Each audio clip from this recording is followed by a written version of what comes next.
What's up guys, Trevor Hunter here with Dirt Bike Test.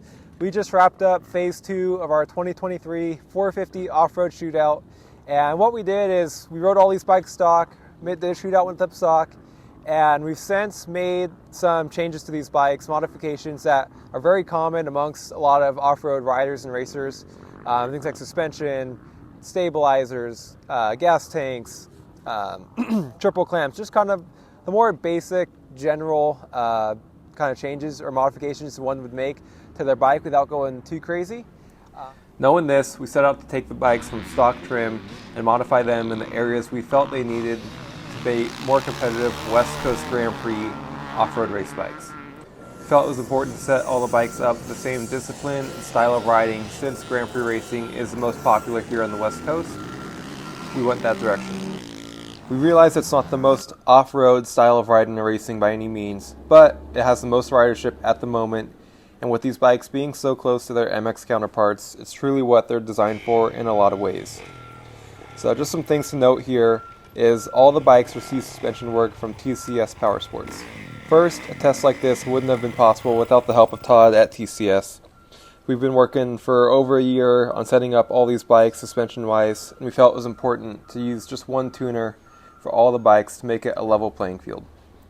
Also, we outfitted every bike with Michelin Starcross 6 tires. Each bike ran an 80-121 medium soft front tire and a 110-118 medium hard rear tire.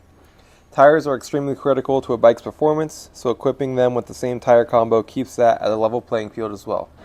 We've been big fans of the Michelin Starcross 6 tires since they came out just a little over a year ago, and have liked their past tires a lot as well, so it was an easy decision to mount Michelin tires on each test unit for this shootout.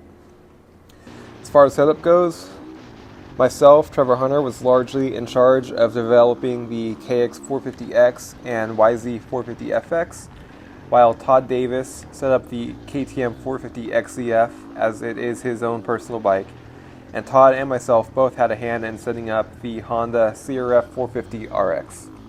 Keep this in mind as you read the individual rankings and how the different riders ranked each bike.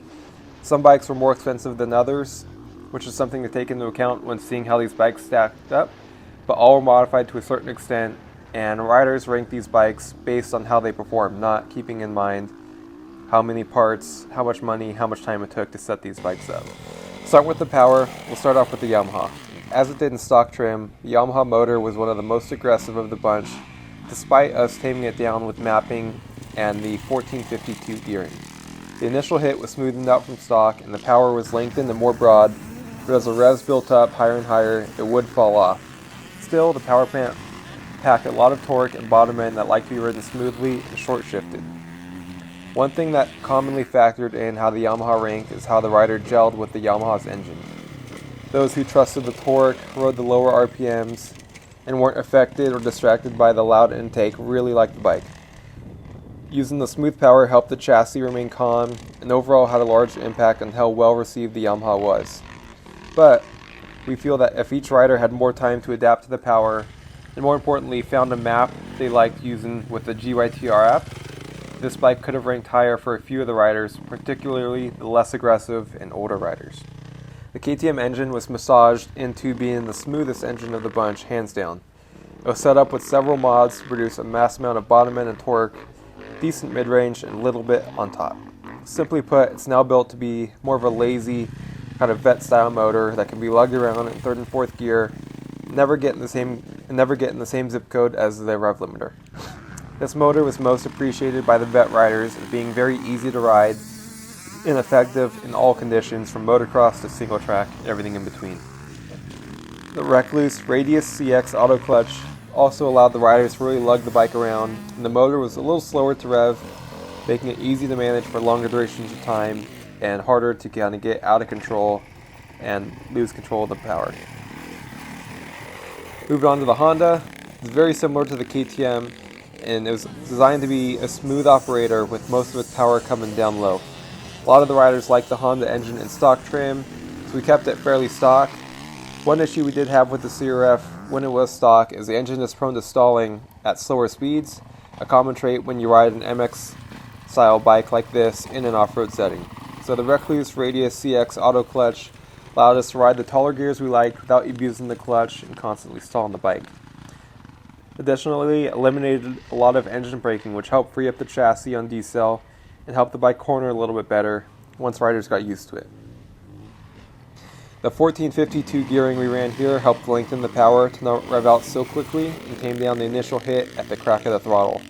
In the faster speed areas, we didn't run out of gear nearly as fast, as this was another area of concern when riding the bike all stock. Similar to the KTM, all of the vet and less aggressive riders really gelled with the CRF power plant, and it was easy to ride in all conditions. Move on to the Kawasaki. The KX motor is easily the most aggressive of the group with a 350S power. The Kawi motor likes to be ridden hard and really shows its MX roots here. The Precision Concepts ECU remap helps smooth out that initial hit at low RPMs and then lengthen the power to build progressively through the mid-range and into an impressive top end that revved out much further than all of these bikes. While this worked well on an MX track, faster off-road sections, and GP-style terrain, it was a little tougher to ride in the slow-speed first-second gear single track. At those slow speeds, the engine was on the verge of stalling and upsetting the chassis a little bit as it chug and kind of jolt the bike forward just to keep the engine running. We felt playing with gearing, adding a small flywheel weight, or even bolting on a recluse auto clutch would really help in this terrain if that's what we wanted to do. Like the Yamaha, all of the younger and more aggressive riders appreciated this power, and nearly everyone felt that on a GP-style track or in faster terrain, this is one of, if not the best motors in its class. However, just a little more narrowly focused than the rest of the bikes. Moving on to suspension, we tested these bikes in two different groups. The first group was the lighter riders, weighing in around 155 to 180 pounds, with the bike sprung for about 165 pounds, right in the middle. The second group was 200 to 225 pound riders, with the bike sprung for about 210 pounds, again right in the middle. Start with the Yamaha. The Yamaha suspension was kind of in the middle in terms of stiffness. Didn't have the stiffest setup, but it also wasn't the softest setup. Of all the bikes, it's the only one that didn't get a single click touched by any of our 8 test riders, which is pretty impressive. We feel part of that is how well TCS set up the suspension, but also just that KYB feel that a lot of our riders seemed to like and felt comfortable with, especially in the off-road terrain. The suppleness and the initial plushness offered a lot of comfort and works well on off-road, and the holdup we were able to get out of it made it a very versatile setup that can be determined as the best suspension setup as a whole in this group. KTM was equipped with a technical touch KYB conversion kit in the forks, paired with the stock shock in the rear. We also had a set of revalved air forks on hand as well, and different riders seem to prefer different sets of forks depending on kind of how aggressive they are, what they're used to riding, and more. More aggressive riders gravitated towards the KYB forks, much in part due to the stiffer setting in it, but also the extra weight made it a little bit less deflective and tracked the ground a little bit better at times. However, the less aggressive and older riders seemed to like the softer, more compliant air forks as they had a little bit better chassis feel, and they liked the setting in it as well.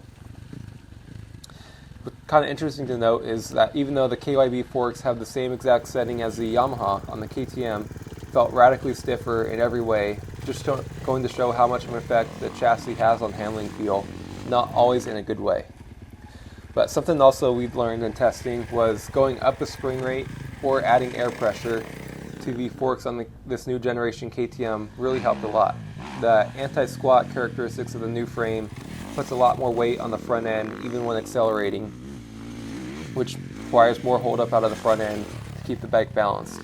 Increasing the spring rate or adding air pressure helped keep that balance and kind of fix some of the struggles we had when we were chasing this setup. Of all the bikes, the Honda was the softest setup overall. The slower the rider and or the slower the terrain, the better the suspension worked. And we felt erring on the side of caution and going a little softer than stiffer on this Honda would help with some of what we struggled with the most, which was edge grip, deflection, and harshness, especially in square edge bumps and in low traction situations. Overall, this seemed to be the best way to go, as the Honda worked well in areas we struggled with in stock trim, and a lot of the riders seem to like this setup on the Honda. The KX450X was by far the stiffest setup of all the bikes, and it showed. The more aggressive the rider, the faster the terrain, and the bigger the bumps, the better the bike handled. Every rider felt really confident in charging as hard as they want to into anything, but in true off-road terrain it wasn't quite as versatile, which goes with the overall theme of the bike as a whole. It's a bike that likes to be ridden aggressively and is better suited for faster terrain like Grand Prix style racing. Moving on to handling, the Yamaha, despite it being the heaviest on the scale by a few pounds, felt the lightest by just about every single one of our test riders, which was similar to what we felt in stock trim as well. The stability the Yamaha provides is unmatched and is the only bike we felt didn't need a stabilizer. Likewise, the chassis comfort is as good as it gets, and the rougher and worse the terrain got, the better it handled. Most riders really liked how well it performed in the off-road terrain, but it wasn't quite as well performing on the motocross tracks that we rode here. Some riders struggled with cornering the bike, especially when riding the motor a little too aggressively and in the higher RPMs, which YZ doesn't really accept well, and also isn't just in general isn't the best cornering bike either. Still, the Yamaha is the only bike with zero chassis modifications here. There's no triple clamps, stabilizer, engine mounts, anything like that, whereas every other bike did receive some amount of modifications to make it as forgiving as this chassis is. One thing to note is that everyone agreed the Yamaha cockpit was the most improved from stock when we put the Guts Racing tall seat and the lowered Fastway foot pegs on this bike. It opened up the cockpit really just to be normal and not really any different than most of the other bikes, whereas if we made these changes to different bikes, it changed the bike a lot. Whereas this setup kind of brought it in line with the rest of the bikes in stock trim.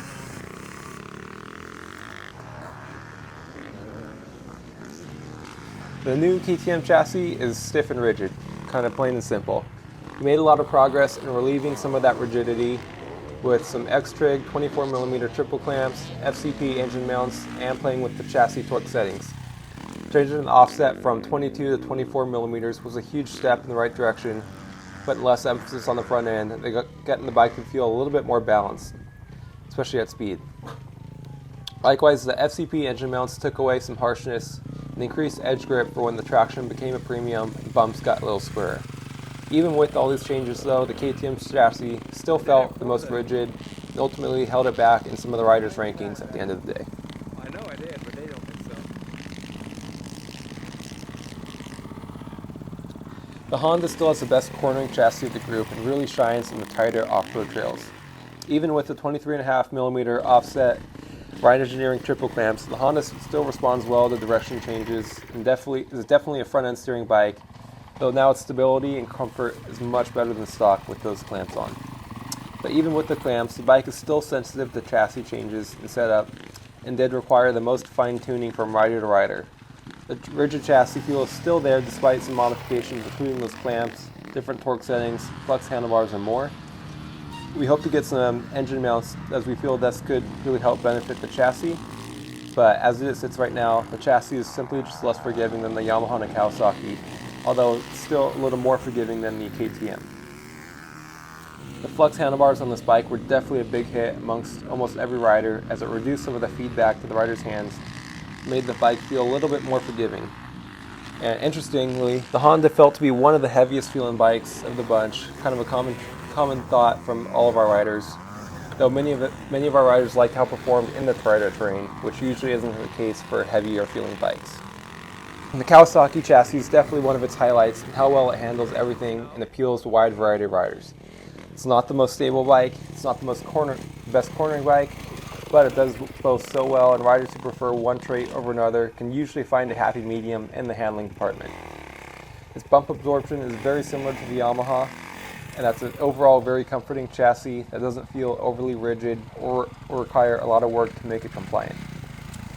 We did start with X-Trig Rocks triple clamps, but we found those to be too stiff and rigid for the front end, so we settled on a GPR stabilizer upper triple clamp with the GPR stabilizer itself, as that stiffened up the front end just enough to be a little bit more precise and better cornering without adding any rigidity to the front end. But other than that, the KX chassis didn't need much work. It was a chassis favored by just about everyone. The ergonomics on this bike are also the most universally praised, and the only bike here that didn't get a tall seat and really didn't need one. While some of our testers would have still preferred it, it wasn't as necessary as on the other bikes, especially when the pegs are put in the lowered position, which you can do stock. Moving on to some notable highlights, it's pretty crazy about how stock this Yamaha is in comparison to a lot of the other bikes. So this other bikes needed more chassis work and engine work than this bike, whereas this really is very, very stock. There's no triple clamps, there's no engine mounts, there's no exhaust, there's no even special EC remapping that you have to pay for. It's all just stock or free mapping with the QITR app. We do feel that if we could spend some more time with each rider beforehand in developing a map they like using that QITR app, they would have been able to better adapt to and gel with the bike a lot better. A lot of the negative comments centered around the Yamaha engine, but as we kind of quickly ran through some of our developed maps, at the end of the day, a lot of the riders instantly liked the bike better. But since we were so limited on just a single test day with each of the groups, we didn't get to fully find a happy spot with every single rider. Additionally, the cockpit was still the least liked amongst all the riders and kind of hurt its overall ranking with a few of them, even though we did make all those chassis or these ergonomic changes with the seat and pegs. It kind of just evens it out, where it doesn't really change it how it does with the other bikes. And that's something that's really tough to accommodate considering the changes we made. Moving to the KTM, every rider noted just how rigid the KTM chassis felt, even with all the work we did to it. That's something that with all the changes we made, we think maybe a 450 XCFW with the PDS bike could be a better starting point for most riders, including us. It comes with class triple clamps instead of billet triple clamps, which is a little more flexy, a little smoother. It comes with a smoother power delivery, a wide ratio transmission, and overall probably just a more compliant chassis. So we're hoping to possibly get our hands on one of those and build it into a similar GP race bike, maybe compare it to this XCF to see if one would be a better starting point than the other, and then one would take less money or time to get to where we wanted. Moving on to the Honda, the Michelin Starcross 6 tires helped tremendously on this bike in particular. Riders who spent a lot of time on this bike previously felt that edge grip was increased tenfold with these tires and made a notable difference for the better. Likewise, the Honda motor was praised by many, including those who think they hate Recluse hydraulic clutches. Likewise, the Honda motor was praised by many, including those who think they hated the Recluse auto clutch, but ended up ranking both the Honda and the KTM as their top two motors, even with the automatic clutches. However, the stiffer nature chassis and sensitive setup points kept the Honda from ranking a little bit higher than it did at the end of the day. Finally, the KX is the most moto-y bike here and like to be ridden accordingly.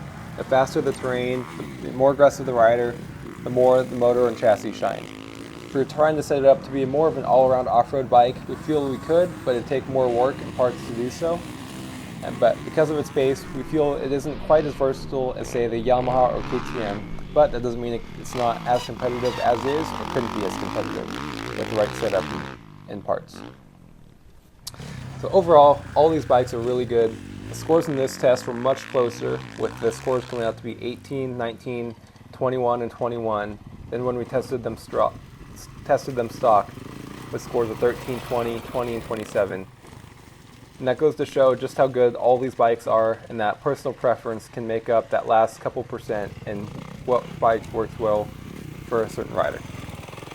The best bike for you is here. You just have to assert your priorities and preferences, determine what bike that is, and see if some of these modifications are what you want to do to your bike or not. At the end of the day, all four of these bikes are more than capable, and there truly is no bad bike anymore. A lot of fresh dirt, and you can even support us by clicking through our links.